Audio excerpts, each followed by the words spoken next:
আরও কিছু খবর নিয়ে এখন একটি desk report. BNP chairperson Begum Khaleda জিয়ার উপদেষ্টা অবসরপ্রাপ্ত মেজর জেনারেল শরীফ উদ্দিন বলেছেন, আগামীতে বিএনপি ক্ষমতায় গেলে শহীদ রাষ্ট্রপতি জিয়াউর রহমানের ১৯ দফা ও তারেক রহমানের রাষ্ট্র কাঠামো সংস্কারের ৩১ দফা বাস্তবায়ন করা হবে। রাজশাহী গোদাগাড়ী মাটিকাটা ডিগ্রি কলেজ মাঠে বিএনপির জনসভায় প্রধান অতিথির বক্তব্যে তিনি এসব কথা বলেন।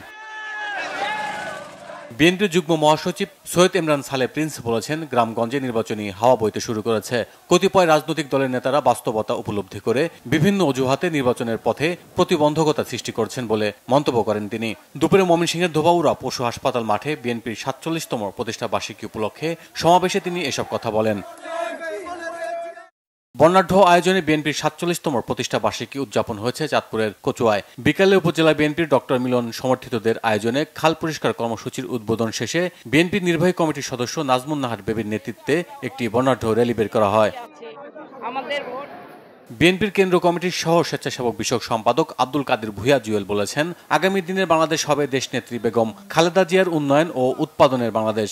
বিএনপির ৪৭তম প্রতিষ্ঠা বার্ষিকী উপলক্ষে নরসিংদীর মনোহরদী অডিটোরিয়ামে এসএসসি ও সমমান পরীক্ষায় জিপিএ ৫ প্রাপ্তদের সংবর্ধনায় প্রধান অতিথির বক্তব্যে তিনি একথা বলেন। প্রতিষ্ঠা বার্ষিকী উপলক্ষে যুবদলের বর্ণাঢ্য র্যালি হয়েছে সাভারে। র্যালিটি ঢাকা আরিচা মহাসড়কের থানা স্ট্যান্ড থেকে শুরু হয়ে রেডিও কলোনি এলাকায় গিয়ে সংক্ষিপ্ত সমাবেশের মধ্য দিয়ে শেষ হয়।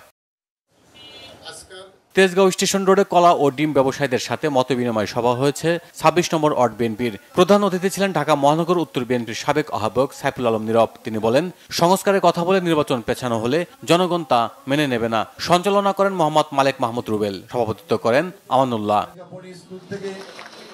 আগিস ভেঞ্চার গ্রুপের সহযোগী প্রতিষ্ঠান আগিস ইলেকট্রিক ও ইলেকট্রনিক্স লিমিটেডের নতুন ব্র্যান্ড আগিস কেবলসের উদ্বোধন হয়েছে। আগিস হাউজে ব্র্যান্ডটির উদ্বোধন করেন গ্রুপের প্রতিষ্ঠাতা মরহুম শেখ আগিস উদ্দিনের সহধর্মিণী মনোয়ারা বেগম। উপস্থিত ছিলেন আগিস ভেঞ্চার গ্রুপের chairman Sheikh Shamim Uddin, Agis electric and business head ASM Awal, senior marketing manager Asaduzzaman Dipu সহ অন্যরা। প্রথম ধাপে বাজারে এসেছে ডোমেস্টিক কেবলস, যা দৈনন্দিন ঘরোয়া ও বাণিজ্যিক ওয়্যারিং কাজে ব্যবহার উপযোগী।